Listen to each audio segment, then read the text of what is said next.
Shalom, shalom, bien-aimés.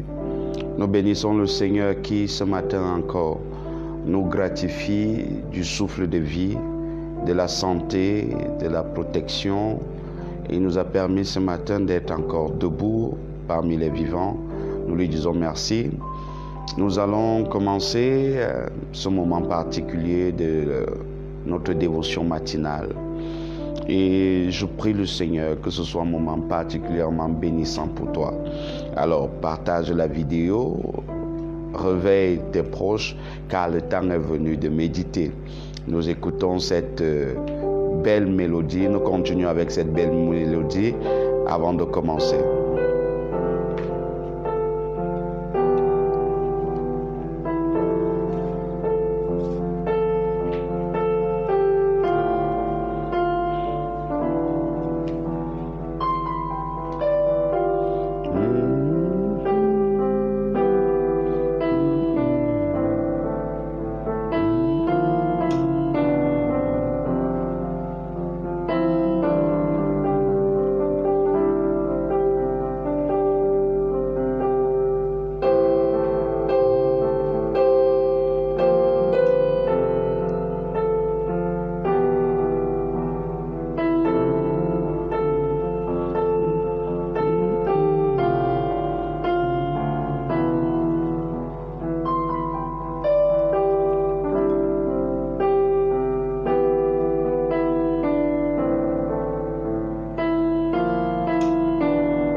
Bonjour, je vois déjà des fidèles de la page Apôtre Lucelle qui sont déjà là. Que le Seigneur vous bénisse. Je vois Glorel Tchalich, bonjour papa, bonjour. Je vois Léa Victoire, bonjour. Que le Seigneur vous bénisse. C'est le temps de la méditation, c'est un temps particulier où nous allons partager les Saintes Écritures pour commencer la journée. Vous savez, la manière avec laquelle tu commences la journée détermine tout ce que tu feras pendant cette journée. Et parce que nous sommes des vainqueurs, des plus que vainqueurs même, et parce que nous sommes des champions, notre petit déjeuner le matin, c'est la parole de Dieu. Alors partagez la vidéo, réveillez tout le monde autour de vous, car il est temps de parler de la part de Dieu et de recevoir son instruction. Alors, nous continuons à suivre cette belle mélodie qui nous amène davantage à être dans la mouvance de l'esprit. Est-ce que tu peux commencer à prier, tu peux commencer à disposer ton cœur, à l'adorer, parce qu'il va nous parler. Je vois également Evelyne qui est là. Bonjour, bonjour Evelyne, que le Seigneur te bénisse. Nous allons commencer tout à l'heure, mais nous suivons d'abord cette ponctuation musicale.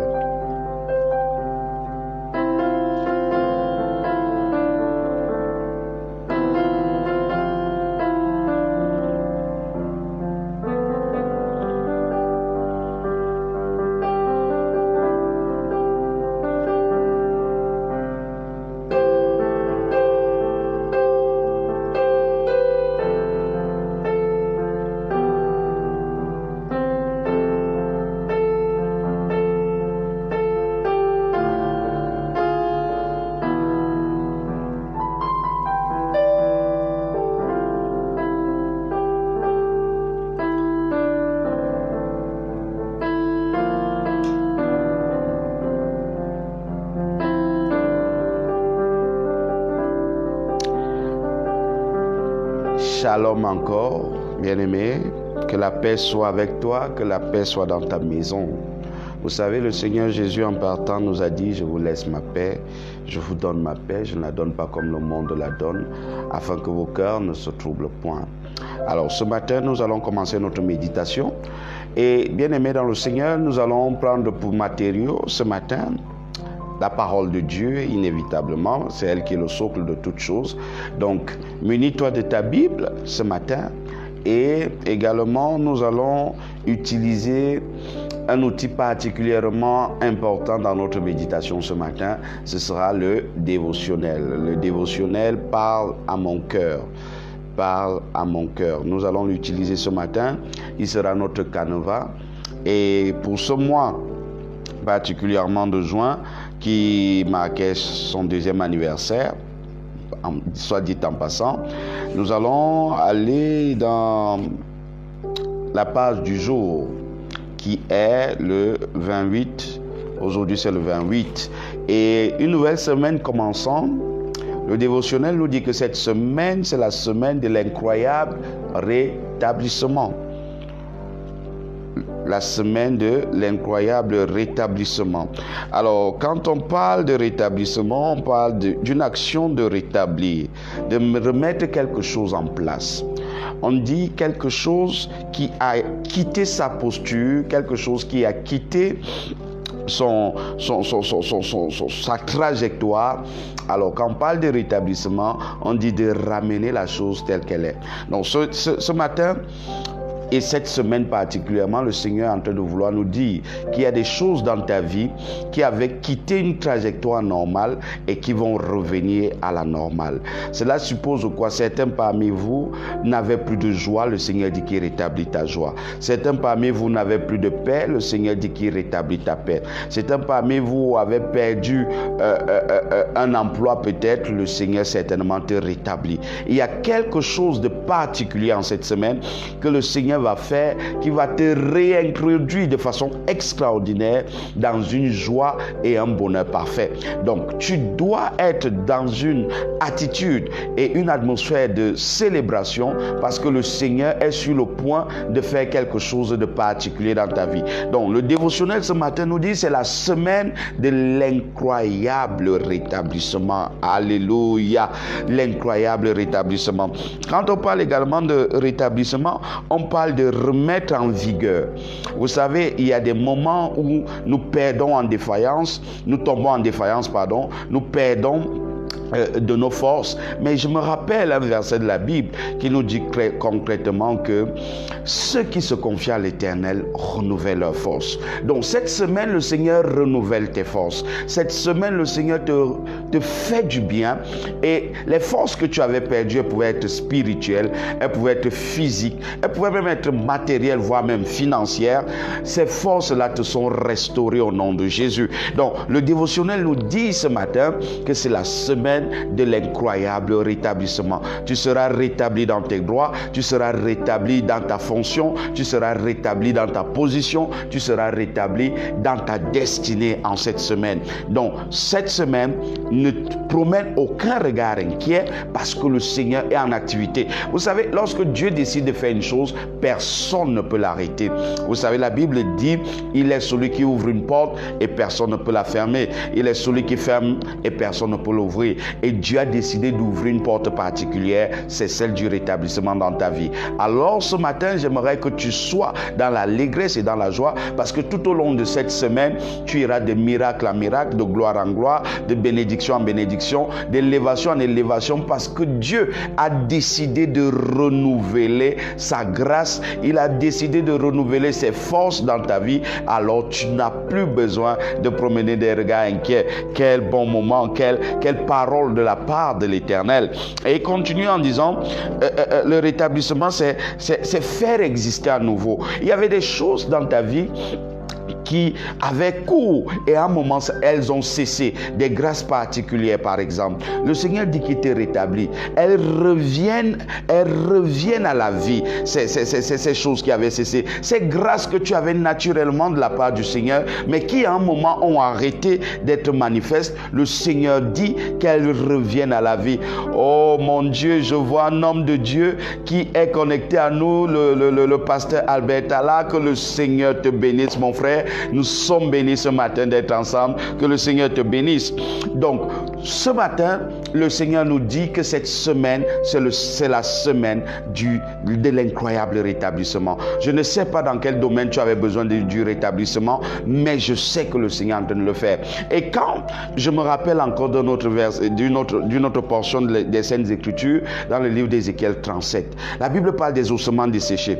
Mais après l'œuvre du Seigneur, par la parole prophétique, ces ossements desséchés sont devenus une grande armée. Je suis en train de dire à quelqu'un ici que cette semaine, quel que soit ce qui avait été desséché dans ta vie, quel que soit ce qui avait perdu la vie en toi, le Seigneur le ramène à l'existence. Le Seigneur ramène ta destinée à l'existence. Certains parmi vous avaient perdu la direction que le Seigneur leur avait donnée. Le Seigneur te rétablit. Il rétablit ta vigueur, il rétablit ta force, il rétablit tout ce qu'il avait déposé en toi. Vous savez, s'il y a une chose que Dieu chérit plus, c'est le dépôt qu'il a déposé en toi. C'est toute la gloire qu'il a déposée à l'intérieur de toi. Et cette semaine, il dit, il te rétablit.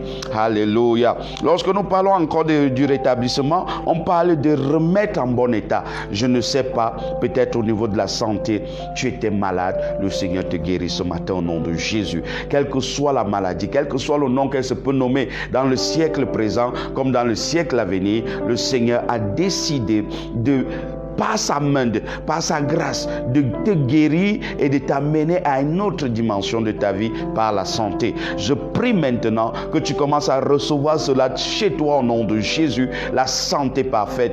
Oh, Lise nous a rejoint. Lise Wandi, que le Seigneur te bénisse, qu'elle te bénisse. Partageons parce que véritablement, le Seigneur veut rétablir des vies. Donc, ce matin, nous parlons de l'incroyable rétablissement. Et lorsque nous parlons de quelque chose d'incroyable, on parle de quelque chose qui est au-delà de l'entendement humain.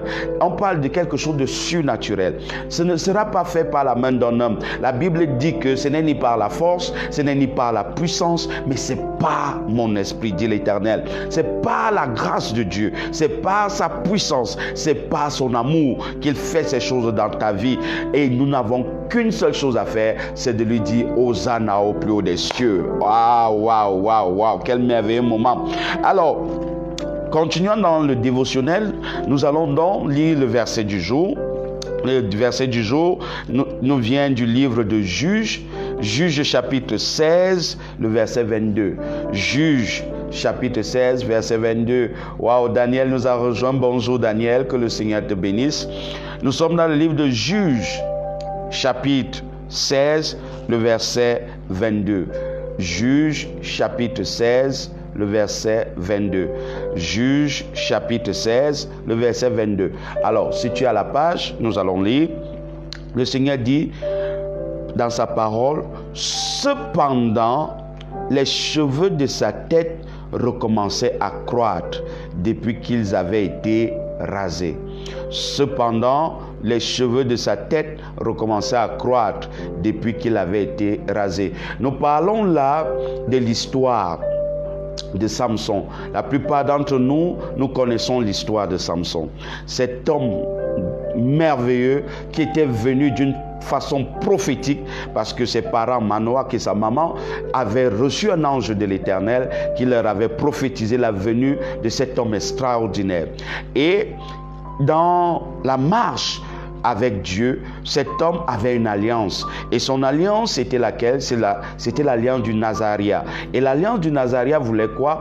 Que ses cheveux ne soient point coupés et qu'il ne boive jamais de vin. Alors, c'était une marque que Dieu lui donnait pour être dépendant de lui et pour promouvoir la manifestation de sa grâce dans sa vie, qui était la force pour délivrer Israël des Philistins. Sauf que lorsque nous lisons les Saintes Écritures, nous nous rendons compte qu'à un certain moment, dans la marche de Samson, Samson a eu une faiblesse et il s'est confié à Dalila, qui était une Philistine et qui a trahi son secret et a rasé ses cheveux. La Bible dit qu'à cet instant, les Philistins ont pu mettre la main sur Samson et ont percé ses yeux, ont détruit sa vue et il était devenu leur esclave. Mais la Bible dit au verset 22 que nous venons de lire, cependant, les cheveux de sa tête recommençaient à croître depuis qu'ils avaient été rasés. Alléluia. Et le thème du dévotionnel ce matin nous dit, Dieu t'aime encore. Dieu t'aime encore. Vous savez, à cause des situations par lesquelles nous passons, vous savez, à cause des erreurs qu'il nous arrive de commettre dans la vie et que nous avons des conséquences néfastes, on pense souvent qu'il n'y a plus possibilité de revenir en arrière. Bien-aimé, je veux te dire quelque chose ce matin. Dieu t'aime encore. Quel que soit ce que tu as fait, quel que soit ce que tu as vécu, quelles que soient les erreurs que tu as commises, le Seigneur te dit ce matin qu'il t'aime encore. Il attend qu'une chose de toi, c'est que tu puisses revenir à lui. Bien-aimés, rappelons-nous de l'histoire du fils prodigue. Ce fils qui avait demandé son héritage à son père. Vous savez la gravité de cette chose. Si du vivant de tes parents tu demandes l'héritage, cela suppose que tu désires leur mort, tu désires qu'ils n'existent plus. Ce fils avait fait ce qu'un fils ne devrait jamais faire, demander un héritage du vivant de son parent. Mais la Bible nous dit, pendant qu'il a pris son héritage, il est parti, s'est éloigné de la présence de son père, il a commencé à dilapider sa vie, il a commencé à dilapider cet héritage. Mais à la fin de l'histoire, qu'est-ce qui s'est passé? Ce fils a commencé à souffrir. Il a commencé à vivre une vie véritablement médiocre, une vie de déchéance totale. Mais quelque chose s'est passé. La Bible dit dans le livre de Luc, étant entré en lui-même, il se rappela que dans la maison de son père, il y avait une condition plus excellente que celle-là. Et il décida de revenir vers son père. Bien-aimé, tout ce que Dieu attend de nous, c'est que nous puissions revenir vers lui. Quels que soient les manquements, quelles que soient les erreurs que nous avons pu commettre dans la vie, le Seigneur attend qu'une seule chose, que nous puissions métanoïa. N'oubliez pas ce mot, métanoïa, qui veut dire se repentir. Repentir veut dire pas pleurer. Non. À pas pleurer, c'est changer de direction et revenir à ce qui doit être. Bien-aimé dans le Seigneur, Dieu t'aime encore. Le Seigneur te dit ce matin que par cette semaine incroyable de rétablissement, il commence cette semaine en te disant: je t'aime encore. Waouh, quel bonheur que de savoir que nous sommes le résultat de l'amour de Dieu. Quel bonheur que de savoir que nous sommes ce que Dieu a de plus précieux sur terre. Et qu'est-ce qu'il te dit? Il te dit, il t'aime encore. Et ce matin, l'amour de Dieu, il est toujours sacrificiel. Rappelez-vous dans le livre de Jean, chapitre 3, le verset 16, il dit: Dieu a tant aimé qu'il a donné. Si Dieu t'aime, ça veut dire qu'il te donne quelque chose. Ce matin, s'il te dit je t'aime encore, c'est qu'il t'offre quelque chose encore. Et quand Dieu offre, il n'offre pas moins que lui-même. Il a donné son Fils unique, ce qu'il avait de plus précieux. Donc, si Dieu t'aime encore ce matin, c'est qu'il veut te donner ce qu'il y a de plus précieux. Il t'a donné son souffle de vie qui est une preuve irrémédiable de son amour. Il t'a donné la santé, ce qui est une preuve irrémédiable de son amour. Mais je sais qu'il te donne encore plus. Il te donne encore l'opportunité d'expérimenter son salut. Il te donne encore l'opportunité d'expérimenter sa grâce. Il y a certains parmi nous qui avaient perdu des grâces du Seigneur. Mais le Seigneur te dit ce matin: je t'aime encore. Et parce que je t'aime encore, je te fais encore confiance. Parce que je t'aime encore, je te rétablis dans tes droits. Parce que je t'aime encore, je te rétablis dans ta position originelle. Quelle gloire ce matin que d'être dans cette présence de Dieu. Donc Dieu t'aime encore, c'est le thème de ce matin. Dieu t'aime encore. Tu peux douter de tout dans la vie, mais ne doute pas de l'amour de Dieu. L'amour de Dieu, il est inconditionnel. Peu importe ce que nous faisons, Dieu attend qu'une chose de nous, que nous revenions à lui, car son amour ne tarit point. Un homme peut t'aimer aujourd'hui, mais demain il ne t'aime plus. Une femme peut t'aimer aujourd'hui, mais demain il ne t'aime plus. Quelqu'un peut t'aider aujourd'hui et demain ne t'aide plus. Mais Dieu est celui qui ne change pas. Dans le livre d'Hébreux, chapitre 13 au verset 8, il est dit: il est le même hier, aujourd'hui, éternellement. Il n'y a ni ombre de variation en ce qui le concerne. L'amour qu'il a déployé pour toi, il continue à le déployer chaque jour. Bien-aimé, Dieu t'aime encore. Dieu t'aime encore. Dieu t'aime encore. Peu importe ce que tu as fait, peu importe ce que tu as vécu, peu importe ce que tu as expérimenté, de calamiteux dans ta vie, le Seigneur te rassure ce matin que son amour n'a pas changé. Je veux te dire, quel que soit, même des erreurs, vous savez, il y a des erreurs que nous commettons et qui ont des conséquences néfastes, qui ont des conséquences dramatiques dans nos vies. Mais je veux te dire, ce matin, Dieu te rassure d'une chose, quel que soit ce que tu as vécu, quelles que soient les erreurs que tu as commises, il te dit ce matin que son amour n'a point changé. Dieu t'aime encore. Dieu t'aime encore. J'ai dit Dieu t'aime encore. Waouh, quelle gloire ce matin que de savoir que notre Dieu nous porte encore en estime. Il nous aime encore. Et comme je le disais tout à l'heure, lorsque Dieu déploie son amour, il ne le déploie jamais uniquement simplement comme ça. Il le déploie toujours accompagné d'un don. L'amour de Dieu est sacrificiel et Dieu veut sacrifier quelque chose ce matin pour que ta gloire paraisse encore, pour que tu puisses expérimenter son amour. Oh Dieu, quel que soit ce que tu as fait, le Seigneur t'appelle ce matin. Quel que soit ce que tu as vécu, le Seigneur t'appelle ce matin. Il te dit je t'aime encore. Donc ce matin, aie confiance en Dieu, peu importe la situation par laquelle tu passes, parce que son amour n'a point changé pour toi. Il est le même, il est le même, il est le même, il ne change point. Il te dit je t'aime encore. Alors, nous allons lire le dévotionnel qui va nous dire exactement certaines choses qui sont importantes à comprendre. Le dévotionnel commence ce matin en disant « Dieu t'aime encore ». C'est un fait que plusieurs ignorent aujourd'hui, car pour eux, l'amour de Dieu devrait avoir un visage bien particulier, celui que leurs pensées ont déjà tracé. Vous voyez, le dévotionnel veut nous faire comprendre quelque chose ce matin par la parole de Dieu. L'amour de Dieu ne se manifeste pas toujours de la manière que nous l'attendions. Vous savez, les pensées de Dieu sont au-dessus de nos pensées. Bien-aimé, ce n'est pas parce que tu vis une situation désastreuse que Dieu ne t'aime plus. Ce n'est pas parce que tu vis une situation désavantageuse que Dieu ne t'aime plus. Dieu t'aime encore. Quel que soit ce par quoi tu passes. Vous savez, parfois Dieu permet que nous passions par certaines situations justement pour nous démontrer son amour. Parce que certaines personnes passent par les mêmes situations mais n'arrivent pas à s'en sortir.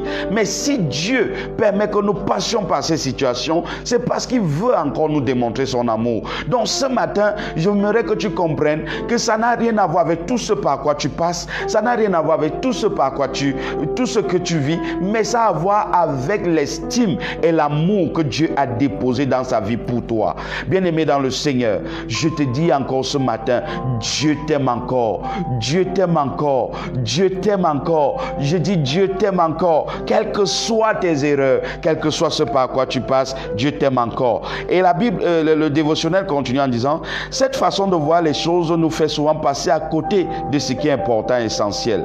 C'est pourquoi, en toutes circonstances, nous devons nous faire violence afin de toujours voir les choses du point de vue de Dieu. Vous voyez, je me rappelle dans le livre de Jérémie, le Seigneur va dire à Jérémie, je pense à Jérémie chapitre 1, à partir du verset 11, il va lui dire, Jérémie, que vois-tu? Et Jérémie va répondre, je vois une branche d'amandier. Et le Seigneur va dire à Jérémie, tu as bien vu. Bien-aimé, cela nous enseigne quelque chose. Il nous arrive parfois dans la vie de mal analyser les situations par lesquelles nous passons. Parce que nous regardons d'un point de vue humain. Parce que nous regardons d'un point de vue simplement de l'homme.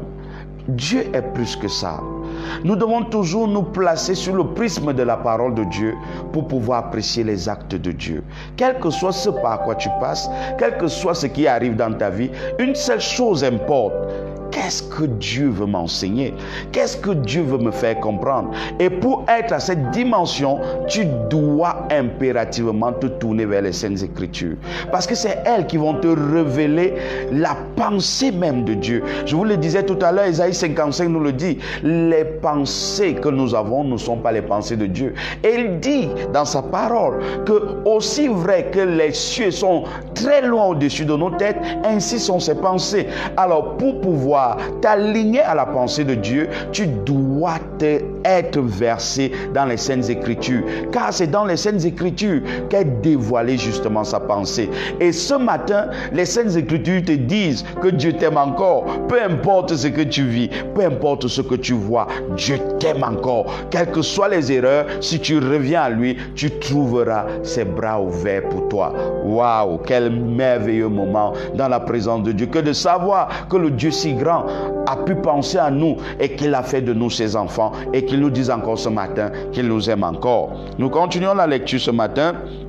Il dit, ceci passe inexorablement par la capacité à analyser toute situation sous le prisme de la parole de Dieu, qui est la révélation exacte de sa volonté. C'est ainsi qu'on se rendra compte que non seulement l'amour de Dieu est omniprésent dans nos vies par des faits anodins, comme le souffle de vie et la bonne santé qu'il nous accorde chaque jour, que nous négligeons parfois, mais encore par sa réelle capacité à pardonner nos transgressions. Vous savez, David a dit quelque chose, heureux l'homme dont les péchés sont pardonnés. Le dévotionnel nous dit ce matin que lorsque nous regardons par le prisme de la parole de Dieu, nous nous rendons compte d'une chose. Le souffle de vie que nous avons est une grâce de Dieu. Chaque matin, tu te réveilles, c'est une grâce de Dieu. Quelqu'un a dit quelque part, dormir est humain, mais se réveiller est divin. Ah oui, dormir est humain, mais se réveiller est divin. Tu ne te réveilles pas parce que tu es fort, mais tu te réveilles parce que sa grâce a abondé dans ta vie. Ça, c'est une preuve de l'amour de Dieu. Non seulement le souffle divin, le souffle de vie, nous avons également la santé. Plus je néglige ces faits, le fait d'être en bonne santé témoigne également de l'amour de Dieu. Mais non seulement ça, Dieu va plus loin. La rémission de nos péchés, le fait de pardonner nos péchés, c'est une preuve irréfutable de l'amour de Dieu. Père bien-aimé dans le Seigneur, chaque fois que tu es en mesure de te tenir et demander pardon à Dieu, la Bible le dit clairement. La Bible le témoigne clairement qu'il est juste et fidèle pour pardonner nos transgressions. Qui peut le faire si ce n'est Dieu lui-même et si ce n'est son amour? Donc, bien aimé, ces faits-là sont révélateurs de l'amour de Dieu dans nos vies. Ces faits-là sont révélateurs de la gloire de Dieu dans nos vies. Par conséquent, bien aimé dans le Seigneur, tu dois être conscient de cet amour. Le souffle de vie, la santé et la rémission des péchés sont des faits indéniables de l'amour de Dieu dans ta vie. Et cela continue, le dévotionnel continue à nous parler. Il dit, la volonté du Père n'est pas que le pécheur meure, mais qu'il se répande. Et pour cela, Dieu est véritablement disposé à nous pardonner, peu importe l'offense. La grande question est, est-ce que nous sommes prêts à nous repentir? Vous voyez, l'amour de Dieu est disponible. Mais est-ce que nous sommes prêts à aller collecter cet amour? Est-ce que nous sommes prêts à en jouir? Est-ce que nous sommes prêts à faire le pas nécessaire pour recevoir cet amour? Je me rappelle encore du livre de Matthieu chapitre 11 au verset 28, qui dit, venez à moi, vous tous qui êtes fatigués et chargés, et je vous donnerai du repos. L'amour de Dieu est disponible, mais seulement est-ce que nous sommes prêts à aller recevoir cet amour? Vous savez, le pas de foi est ce qu'il y a de plus important. Le pas de foi est ce qu'il y a de plus important. Nul ne peut plaire à Dieu s'il ne marche pas à la foi. Et pour marcher par la foi, tu dois donc croire que cet amour est disponible pour toi ce matin. Tu dois croire que cet amour est disponible pour toi, pour ta famille, pour tes enfants. Cet amour est disponible. Peu importe ce que tu vois. Vous savez, nous ne marchons pas par la vue, mais nous marchons par la foi. Nous ne marchons pas par les choses que nous voyons, mais nous marchons simplement par la révélation de la parole de Dieu. L'amour de Dieu est disponible, mais est-ce que nous sommes prêts à aller vers Dieu pour recevoir cet amour? Aller vers Dieu, c'est aller dans sa parole et croire que celle-ci est vraie. Voilà le pas de foi. Est-ce que tu peux croire ce matin que Dieu t'aime encore, peu importe ce que tu vis? Est-ce que tu peux croire ce matin que Dieu pardonne tes péchés, pardonne tes offenses? Est-ce que tu peux le croire ce matin? Est-ce que tu peux croire que Dieu te guérit? Est-ce que tu peux croire que Dieu en ce moment est en train d'œuvrer pour ton bonheur? Est-ce que tu peux croire que Dieu est en train de matérialiser son amour dans ta vie par sa parole. C'est ça qui est important. Donc, nous avons besoin de faire le pas de foi. Et le dévotionnel continue en disant, voilà le nœud du problème, car plusieurs se réfugient dans la culpabilité et l'incrédulité. Et au lieu de produire dans leur cœur le changement escompté par Dieu, ils se barricadent plutôt dans des raisonnements qui n'aboutissent qu'à la mort. Waouh, waouh, quelle parole. Je vais encore la relire. Voilà le nœud du problème, car plusieurs se réfugient dans la culpabilité et l'incrédulité au lieu de produire dans leur cœur le changement escompté par Dieu. Bien-aimé dans le Seigneur, tu dois quitter la culpabilité. Quel que soit ce que tu as fait, Dieu est capable de te pardonner. Quel que soit ce que tu as accompli dans ta vie, qui peut être très néfaste, Dieu est capable encore de te faire du bien, de te pardonner et de te faire goûter à son amour. Bien-aimé, sors de l'incrédulité, sors de l'incrédulité, sors de la culpabilité. Dieu est fidèle. Peu importe ce par quoi tu passes, il est fidèle pour te pardonner. Et le dévotionnel nous dit, pourtant, il est écrit, Dieu fixe de nouveau un jour aujourd'hui, disant dans David, si longtemps après, comme il est dit plus haut, aujourd'hui, si vous entendez sa voix, n'endurcissez pas vos cœurs. Hébreux chapitre 4, le verset 7. Si tu écoutes la parole de Dieu ce matin, n'endurcis pas ton cœur, car Dieu t'aime encore. Dieu t'aime encore. Dieu veut te faire du bien. Dieu veut te rétablir. Nous sommes dans la semaine de l'incroyable rétablissement et Dieu veut te faire du bien. Il te dit, n'endurcis pas ton cœur. Crois simplement. Aie la foi et tu verras cette parole s'accomplir. Et le dévotionnel dont nous parle de façon individuelle et nous dit maintenant, Dieu t'aime encore. Nonobstant tes erreurs et manquements, ses projets pour toi n'ont pas changé. Tout ce qu'il attend de toi, c'est que tu changes de direction, que tu orientes tes pensées vers sa crainte et que tu marches parfaitement dans sa volonté. Que tu abandonnes les voies tortueuses car elles sont nocives pour toi. Si les cheveux de Samson ont pu repousser signe de son alliance avec Dieu malgré son péché, alors sache que comme le fils prodigue, le Père désire te voir rebrousser chemin, venir accomplir ta destinée avec brio et maestria. Waouh! Dieu t'attend ce matin. Dieu veut que tu reviennes à lui. Quel que soit ce par quoi tu es passé, Dieu voudrait que tu reviennes à lui. Bien-aimé, c'est très important. Et lorsque tu reviens à lui, c'est pour une nouvelle marche. C'est pour une nouvelle communion avec lui. Quelles que soient les erreurs du passé, il est prêt à les pardonner. Mais toi également, tu dois être prêt à abandonner tout ce qui t'a amené à t'éloigner de Dieu. Bien-aimé, tu ne peux pas bénéficier de l'amour de Dieu si tu restes dans tes vomissures. Tu ne peux pas bénéficier de l'amour de Dieu si tu restes campé dans ta position. Tu dois abandonner le péché. Tu dois abandonner ces choses qui t'ont éloigné de Dieu. Car Dieu t'aime encore. Et ce que Dieu te propose est 1000 fois meilleur que ce que un homme ou une situation quelconque pourra te proposer. Alors ce matin, le Seigneur te dit, je t'aime encore. Il veut te rétablir. Alors nous allons prier ce matin pour le rétablissement. Nous allons prier pour l'amour de Dieu dans ta vie. Je voudrais que nous prions ce matin pour un sujet particulier, pour la foi. Tu as besoin de croire que celui qui parle est le rémunérateur de ceux qui le recherchent. Tu as besoin de croire. Éternel Dieu de grâce et Dieu d'amour, je prie pour tes enfants ce matin.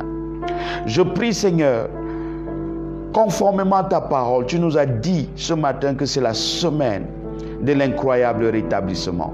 Que tes enfants soient rétablis dans tous les domaines de leur vie au nom de Jésus. Quel que soit le domaine, parce qu'ils viennent avec foi et parce qu'ils viennent avec assurance à ton trône de grâce, qu'ils obtiennent miséricorde et grâce au nom de Jésus. Quel que soit là où, le domaine où ils ont besoin de ton intervention, Saint-Esprit de Dieu, manifeste ta grâce dans leur vie. Au nom précieux de Jésus-Christ, que tu manifestes ta puissance, que tu manifestes ta puissance dans leur vie, que tu manifestes ton onction dans leur vie. Au nom précieux du Seigneur Jésus-Christ, Père, je prie qu'ils soient conscients, Père éternel, de l'amour que tu déposes en leur faveur. Que je sois moi-même conscient de cet amour également. Seigneur, je prie que tu nous aides à comprendre l'étendue de cet amour, que tu nous aides à comprendre la dimension de cet amour. Merci Père, parce que tu le fais ce matin. Je continue à prier, Père éternel, qu'aucun de tes enfants ne cède au découragement, quelle que soit la culpabilité, quel que soit, Père éternel, Papa Seigneur, l'esprit de culpabilité qui voulait retenir tes enfants. Saint-Esprit de Dieu, je prie ce matin que cet esprit les libère au nom de Jésus et qu'ils viennent avec assurance à ton trône de grâce, qu'ils viennent avec assurance dans ton trône pour recevoir et obtenir la miséricorde que tu promets. Au nom précieux du Seigneur Jésus-Christ, Père, je prie qu'il se laisse conduire par ton esprit, qu'il se laisse conduire par ton esprit, qu'il soit dirigé par ton esprit, car tu dis, Père éternel, lorsque le consolateur, l'esprit de vérité sera venu, il nous conduira dans toute la vérité. Saint-Esprit de Dieu, amène-nous dans cette dimension où nous sommes conduits par ton esprit, et pendant que nous sommes conduits par ton esprit, Père éternel, les erreurs sont effacées, les erreurs, Père éternel, sont annulées, car nous marchons dans la voie de la vie. Je déclare, Père éternel, que tes enfants sont bénis ce matin. Je déclare que leur semaine est bénie. Je déclare que leur vie est bénie. Je déclare que leur journée est bénie au nom de Jésus. Quel que soit leur domaine d'activité, je déclare la promotion. Je déclare que parce que tu les aimes encore, tu les élèves davantage. Parce que tu les aimes encore, tu ouvres les portes que personne ne pouvait ouvrir pour eux. Au nom précieux de Jésus, je déclare ce matin une grâce inhabituelle de Dieu dans ta vie. Je déclare une grâce inhabituelle de Dieu dans ta vie. Je déclare qu'à partir de cet instant, l'amour de Dieu est répandu dans ton cœur par la vertu du Saint-Esprit. Au nom précieux du Seigneur Jésus, je déclare qu'à partir d'aujourd'hui, tu expérimentes une dimension de grâce sans précédent. Car là où le péché a abondé, la grâce surabonde. Que la grâce te fasse immerger du péché. Que la grâce te fasse immerger du péché. Que tu abandonnes tout ce qui n'est pas de Dieu, afin de vivre d'une manière digne de lui, que tu produises des fruits dignes de la repentance. Je prophétise et je déclare que cette semaine, tu feras des rencontres agréables au nom de Jésus. J'annule toute mauvaise rencontre dans ta vie ce jour au nom de Jésus. En cette semaine, tu ne passeras pas à côté de tes opportunités. Toutes les opportunités que le Seigneur a prévues pour toi, tu les saisiras au nom de Jésus. Par l'Esprit de Dieu, il ouvre tes yeux afin que tu saisisses tes opportunités. Je prie que tout ce qui était négatif, tout ce qui était néfaste, tout ce qui était désavantageux, qui venait au-devant de toi, soit éradiqué par le Saint-Esprit maintenant au nom de Jésus, car l'amour de Dieu surabonde dans ta vie. Reçois cette grâce ce matin. Reçois cette grâce ce matin. Reçois cette grâce ce matin. Reçois ta guérison, toi qui es malade. Reçois ta guérison, toi qui es malade. Reçois ta guérison, toi qui es malade. Que cette maladie te quitte au nom de Jésus-Christ. Que cette maladie te quitte au nom de Jésus-Christ.